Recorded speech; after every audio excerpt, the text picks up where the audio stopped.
आता या बुलेटिनमध्ये बघूयात बातमी 36 जिल्ह्यांची। मीरा भाईंदरमधील अमराठी व्यापाऱ्यांच्या मोर्चाला उत्तर देणारा मोर्चा अपेक्षेपेक्षा अधिक यशस्वी झाल्यानंतर मराठी माणसाचं कौतुक आणि आभार व्यक्त करण्यासाठी मनसे प्रमुख राज ठाकरे 18 जुलैला मीरा भाईंदरचा दौरा करणार असल्याचं सूत्रांकडून सांगण्यात आलंय।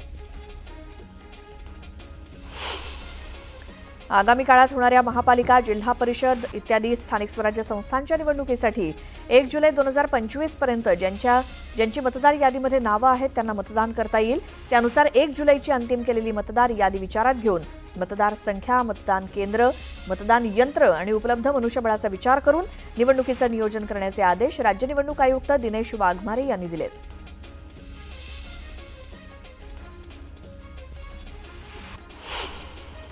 बिहारमधील आगामी विधानसभा निवडणुकीच्या पार्श्वभूमीवर निवडणूक आयोगानं हाती घेतलेली मतदार याद्यांची तातडीनं विशेष पुनरावलोकन मोहीम सुरू ठेवण्यास सर्वोच्च न्यायालयानं परवानगी दिली। मोहीम राबवण्यासाठी जी वेळ निवडण्यात आली त्याबद्दल अनेक प्रश्न निर्माण झालेत। ही मोहीम संविधानिक आदेश असल्यामुळे तिच्यावरती बंदी घालणार नाही असंही सर्वोच्च न्यायालयानं म्हटलंय। सरकारच्या विरोधात शेतकरी, कामगार, विद्यार्थी अशा कुणालाही आंदोलनं, मोर्चे काढण्याची तसंच विरोधी भूमिका मांडण्याची पूर्ण मुभा असून विरोधकांवरती मनमानी पद्धतीनं किंवा आकसानं कारवाई केली जाणार नाही आणि विशेष जनसुरक्षा कायद्याचा गैरवापर होणार नाही अशी ग्वाही मुख्यमंत्री देवेंद्र फडणवीसांनी दिली। प्रभादेवी आणि परळ रेल्वे स्थानकांना जोडणारा पूल जुना झाल्यामुळे तोडण्यात येणार आहे। त्यामुळे रहिवासी, प्रवासी, रुग्ण, विद्यार्थी, नोकरदार यांची गैरसोय होऊ नये यासाठी एल्फिन्स्टन पुलासोबतच करी रोड आणि लोअर परेल पुलाला जोडणारा वेगळा समांतर असा पूल उभारण्यात येणार आहे अशी माहिती उपमुख्यमंत्री एकनाथ शिंदे यांनी दिली। नवी मुंबईतल्या सिडकोच्या घरांच्या किमती 30% कमी कराव्यात अशी मागणी विधान परिषदेत करण्यात आली। या संदर्भात सिडको अधिकारी आणि स्थानिक लोकप्रतिनिधींची बैठक घेऊन मार्ग काढला जाईल असं आश्वासन उपमुख्यमंत्री एकनाथ शिंदे यांनी दिलं।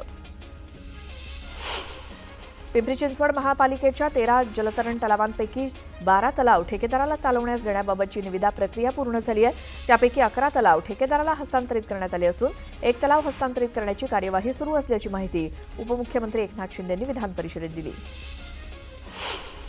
उपमुख्यमंत्री एकनाथ शिंदे यांनी सार्वजनिक बांधकाम विभागाच्या अखत्यारीतील सर्व पुलांचं स्ट्रक्चरल ऑडिट करून पुलांच्या दुरुस्तीचे आदेश दिले होते। त्या पाठोपाठ आता नगरविकास विभागानं सुद्धा महापालिका आणि नगरपालिकांना त्यांच्या अखत्यारीतील सर्व पुलांचं स्ट्रक्चरल ऑडिट करून दक्षता घेण्याचे निर्देश दिलेत।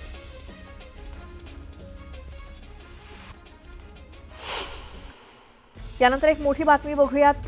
शहापूरच्या एका शाळेत टॉयलेटमध्ये रक्त आढळल्यामुळे 10 ते 12 विद्यार्थिनींचे अक्षरशः कपडे काढून तपासणी केल्याचा धक्कादायक प्रकार उघड झाल्यामुळे खळबळ माजली।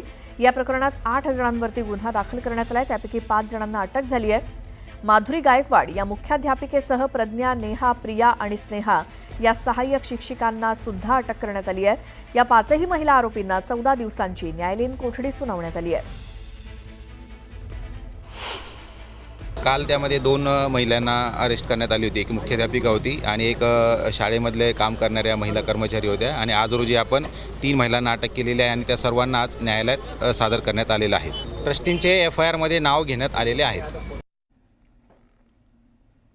पुन्हा पाहूयात बातमी 36 जिल्ह्यांची। 1 जानेवारीपासून सोन्याचे दर 27% वाढले। 24 कॅरेट सोन्याचा 1 तोळ्याचा 1 जानेवारीचा दर 76,612 रुपये होता। त्यामध्ये 20,884 रुपयांची वाढ होऊन 97,046 रुपयांवरती सोनं पोहोचलंय। चांदीच्या दरात देखील मोठी वाढ झाली आहे। मध्य रेल्वेनं नवीन पुणे अहिल्यानगर शिर्डी नाशिक या सेमी हायस्पीड मार्गासंबंधी सविस्तर प्रकल्प अहवाल पूर्ण केलाय। कागदोपत्री त्रुटींची छाननी करून हा अहवाल आठवडाभरात रेल्वे मंत्रालयाकडे पाठवण्यात येणार आहे। स्वारगेट ते कात्रज मार्गिकेच्या निविदा प्रक्रियेला 6 कंपन्यांनी प्रतिसाद दिलाय। तांत्रिक आणि आर्थिक पडताळणीच्या निकषानुसार कंपनीची नियुक्ती करण्यात येणार आहे। या प्रक्रियेला साधारणतः 2 ते 2.5 महिन्यांचा कालावधी लागणार असून पुणेकरांच्या दृष्टीनं मेट्रोचं आणखी एक पाऊल पुढे पडलंय। CSMT ते जालना धावणाऱ्या वंदे भारत ट्रेनचा विस्तार नांदेडपर्यंत करण्याचा निर्णय प्रशासनानं घेतलाय। यासाठी 27 ऑगस्ट हा मुहूर्त निश्चित करण्यात आला असल्याचं अधिकाऱ्यांनी सांगितलं। सुट्टीच्या कालावधीत बस सेवेला अल्प प्रतिसाद मिळत असल्यामुळे हा तोटा भरून काढण्यासाठी पुणे महानगर परिवहन महामंडळानं पर्यटन आणि धार्मिक स्थळांच्या ठिकाणी सुरू केलेल्या बस सेवेला प्रवाशांचा प्रतिसाद मिळत असून PMPच्या तिजोरीत भर पडली आहे। गेल्या 6 महिन्यात 20 लाख रुपये महसूल जमा झालाय। लोकल प्रवासात दिव्यांग डब्यामध्ये अनधिकृत घुसखोरी करणाऱ्या प्रवाशांना पकडण्यासाठी पश्चिम रेल्वेनं आरपीएफचं पथक तयार केलंय. या पथकाच्या माध्यमातून दिव्यांग डब्यामध्ये अनधिकृत प्रवेश केलेल्या लोकांना गुरुवारपासून लोकलमध्ये प्रवाशांवरती धावत्या लोकलमध्ये कारवाई करण्यात येणार आहे. लांब आणि मध्यम पल्ल्याच्या प्रवासासाठी आगाऊ आरक्षण करणाऱ्या प्रवाशांना तिकीट दरामध्ये 15% सूट मिळणार आहे. या सवलतीमुळे प्रवाशांच्या प्रवासाचा खर्च कमी होणार असून एसटी महामंडळाचं उत्पन्न वाढण्यास मदत होईल. मुंबईच्या बेस्ट उपक्रमामध्ये भाडेतत्वावर 6,555 बसेस घेण्यासाठी विविध पुरवठादारांसोबत करार करण्यात आलाय. त्यापैकी 2,167 बसेस या बेस्ट उपक्रमाच्या सेवेत दाखल झाल्या असून उर्वरित बसेससाठी त्यांच्याकडे पाठपुरावा सुरू आहे. येत्या 4 ते 5 वर्षात बेस्टच्या ताफ्यात किमान 10,000 बसेसची भर घालण्याचा निर्णय घेण्यात आलाय. सीएसएमटी इथल्या मध्य रेल्वेच्या मुख्यालयात पार पडलेल्या उच्च अधिकाऱ्यांच्या वार्षिक परिषदेमध्ये लांब पल्ल्याच्या गाड्यांमध्ये तिकीट तपासणीसांची सरसकट ड्युटी न लावता ठराविक अंतरापर्यंत लावण्याचा प्रस्ताव सादर करण्यात आलाय. पिंपरी चिंचवड शहरातील मुख्य आणि अंतर्गत रस्त्यावरती मोठ्या प्रमाणात खड्डे पडल्यामुळे रस्त्यांची चाळण झाल्यामुळे महापालिका प्रशासनानं कठोर पावलं उचलण्यास सुरुवात केली. खड्ड्यांकडे, नागरिकांच्या तक्रारींकडे दुर्लक्ष करणं आणि खड्डे बुजवताना दर्जा न ठेवणाऱ्या महापालिकेच्या 26 कनिष्ठ अभियंत्यांना शहर अभियंत्यांनी नोटीस दिली आहे. मिठी नदी गाळ घोटाळ्याच्या चौकशीसाठी एसआयटी नेमून तब्बल 3.5 लाख फोटो तपासणीसाठी दिलेले आहेत. या घोटाळ्यातील दोषींना सोडणार नाही, सर्वांना चौकशीच्या फेऱ्यात आणलं जाईल.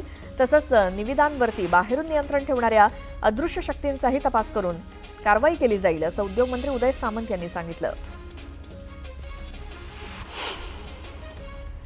महापालिकेच्या हद्दीलगत असलेल्या पुणे तसंच खडकी कंटेनमेंट बोर्डाच्या हद्दीतील नागरी परिसराचा समावेश करण्यास गुरुवारी मुख्यमंत्री देवेंद्र फडणवीस यांनी तत्वतः मान्यता दिली.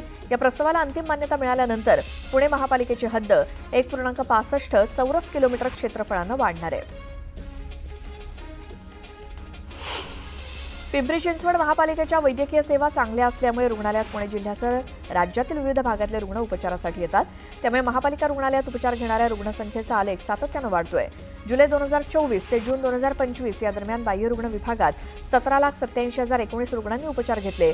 यामध्ये महापालिका हद्दीबाहेरील सरासरी 30% रुग्ण असल्याचं आकडेवारीवरून समोर आलंय. पिंपरी चिंचवड इथल्या पिंपळे सौदागर इथे वेस्ट वंडर वर्ल्ड या थीम पार्कचं बांधकाम सुरू आहे. हा प्रकल्प भंगार आणि टाकून दिलेल्या साहित्याचं शाश्वत कलाकृती आणि मनोरंजनाच्या जागांमध्ये रूपांतर करण्यावरती केंद्रित आहे. नव्या होणाऱ्या पुनर्विकासामध्ये केवळ मराठी माणूस आहे म्हणून बिल्डर विकासक घरं नाकारतायत. अशा बिल्डरवरती कारवाई करा. मुंबईमध्ये होणाऱ्या पुनर्विकासामध्ये मराठी माणसाला 50% घरं आरक्षित ठेवा. त्यासाठी सरकारनं धोरण ठरवून कायदा करावा अशी मागणी शिवसेनेनं विधान परिषदेत केली.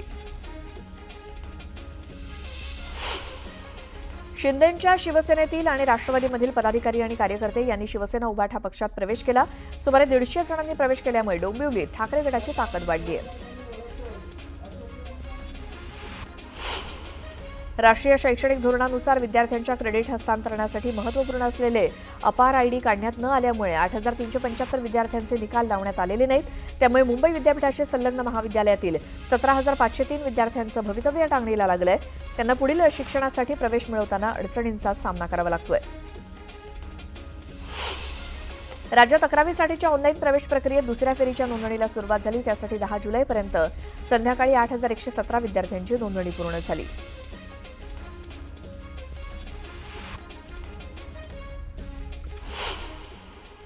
यानंतर एक मोठी बातमी आहे. कॉमेडियन कपिल शर्माच्या कॅनडामधल्या कॅफेवरती गोळीबार करण्यात आल्याचा धक्कादायक प्रकार समोर आलाय.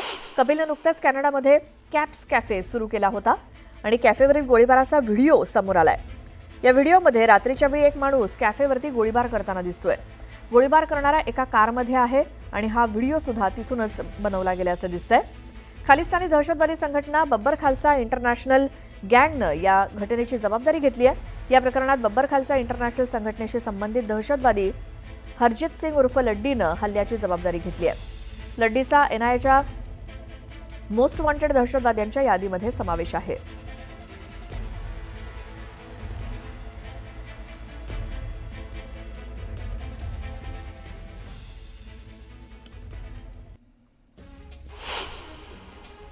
राज्यातील अनेक जिल्ह्यांना पावसाचा रेड अलर्ट देण्यात आलाय. 11 ते 14 जुलै या कालावधीत राज्यात पुन्हा पावसाचा अंदाज पुणे वेधशाळेकडून वर्तवण्यात आलाय.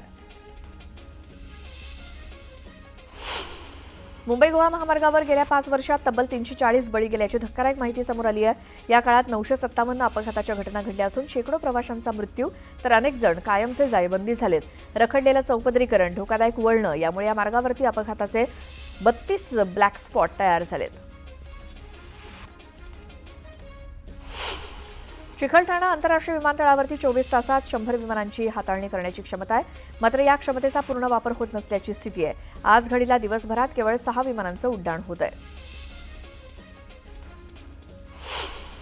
पुणे रेल्वे स्टेशन रोड परिसरातील महात्मा गांधीजींच्या पुतळ्याची उत्तर प्रदेशातल्या एका व्यक्तीनं विटंबना केली होती. या दरम्यान घटनेच्या निषेधार्थ धाराशिवमधील जिल्हाधिकारी कार्यालयासमोर राष्ट्रसेवा दलाच्या पदाधिकाऱ्यांनी धरणं आंदोलन केलं. या आंदोलनाच्या माध्यमातून सरकारच्या विरोधात घोषणाबाजी करत निषेध करण्यात आला. अहिल्यानगर शहरातील डॉ. बाबासाहेब आंबेडकर यांच्या पूर्णाकृती पुतळ्याच्या अनावरणाबाबत बैठक पार पडली. पुतळा उभारण्यात आला असला तरी अद्याप अनावरण झालं नसल्यामुळे समाजात नाराजी होती. यावरती तोडगा काढत येत्या 27 जुलै रोजी पुतळ्याचं अनावरण करण्याचा ठराव करण्यात आला. महापालिका प्रशासनानं समाजाशी समन्वय ठेवून कार्यक्रम आखावा अशी मागणी यावेळी करण्यात आली. धाराशिव जिल्ह्यातील 621 ग्रामपंचायत निवडणुकीचं आरक्षण जाहीर झालंय. ग्रामविकास विभागानं सन 2025-2030 या वर्षापर्यंतचं हे आरक्षण जाहीर केलंय. जनतेतनं सरपंच निवडला जाणार असल्यामुळे अनेकांचं सरपंच बनण्याचं स्वप्न धुळीस मिळालंय. भंडारा जिल्ह्यातील गोसेखुर्द धरणाच्या प्रकल्पात गेलेल्या 22 गावांचं पुनर्वसन झालेलं नाही.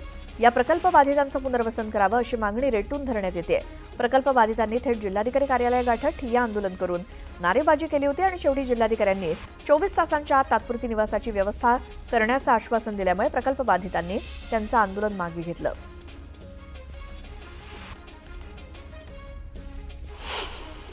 घंटानाद आंदोलनाप्रकरणी आमदार सुरेश भोळे यांच्यासह 10 जणांची निर्दोष मुक्तता करण्यात आली.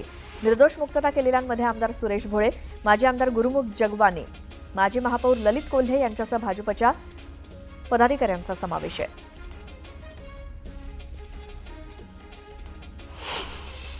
जळगावच्या मेहरून परिसरातील शिरसोली रस्त्याच्या कडेला लाखो रुपयांचे मुदतबाह्य वेफर्सची पाकिट्स फेकण्यात आल्याचा प्रकार उघडकीस आला. अज्ञात व्यापाऱ्यानं मुदतबाह्य वेफर्सच्या पाकिटांची योग्य विल्हेवाट न लावता थेट रस्त्याच्या कडेला फेकून दिली आहेत. संगमनेर शहरातील मुख्य गटार सफाई दरम्यान विषारी वायूमुळे गुदमरून दोघांचा मृत्यू झाला तर एक गंभीर जखमी झाला. या दुर्घटनेमुळे संगमनेर शहरात खळबळ माजली असून नागरिकांनी दोषींवरती कारवाई करण्याची मागणी केली आहे. सोलापूर पालिकेच्या अतिक्रमण विभागाकडून पंचकट्टा ते लक्ष्मी मार्केट या मार्गावरती अतिक्रमण विरोधी मोहीम राबवण्यात आली. या मोहिमेअंतर्गत एकूण 53 अतिक्रमणधारकांची नोंद घेण्यात आली असून त्यामध्ये 5 घरमालक आणि 48 दुकानदार यांचा समावेश आहे. धाराशिव परंडा तालुक्यातील शिरसाव गावामध्ये गेल्या 2 महिन्यांपासून लाईटचा खेळखंडोबा सुरू आहे. गेल्या 4 दिवसांपासून लाईट गेल्यामुळे गाव अंधारात आहे. या संदर्भात महावितरणला अनेक वेळा अर्ज विनंती करून सुद्धा या लाईटच्या समस्यांपासून मात्र सुटका झालेली नाही. त्यामुळे समस्यांवरती ठोस उपाययोजना करावी अशी मागणी होती आहे. छत्रपती संभाजीनगरमध्ये पालिकेची अतिक्रमण हटाव मोहीम सुरू आहे. मोंढा नाका ते बाबा पेट्रोल दरम्यान केलेल्या कारवाईमध्ये 229 इतकी पक्की आणि कच्ची बांधकामं आणि जाहिरात फलक निष्कासित करण्यात आले. या कारवाईमध्ये 350 अधिकारी आणि कर्मचाऱ्यांचा समावेश होता. अक्कलकोटमध्ये स्वामी समर्थ महाराजांच्या चरणी 2 लाख भाविक लीन झाले. स्वामी समर्थ अन्नछत्र मंडळात हजारो भाविकांनी महाप्रसादाचा लाभ घेतला. कराड तालुक्यातील भुरभुशी इथे खडी नावाच्या शिवारात रात्री वाहन चालकांना बिबट्याचं दर्शन झालं. वाहनाची लाईट पडत बिबट्याला कॅमेरामध्ये कैद करण्यात आले. या बिबट्याचा वनविभागाने बंदोबस्त करावा अशी मागणी होतीये.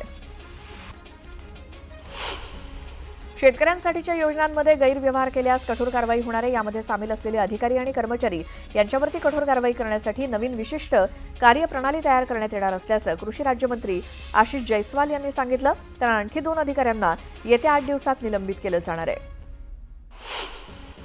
पीएमपीएमएल अनेक शहरातील अनेक मार्गावरनं सेवा बंद करणार आहे. ज्या मार्गावरती प्रवासी कमी आहेत अशा मार्गावरती पीएमपीएमएल धावणार नाही.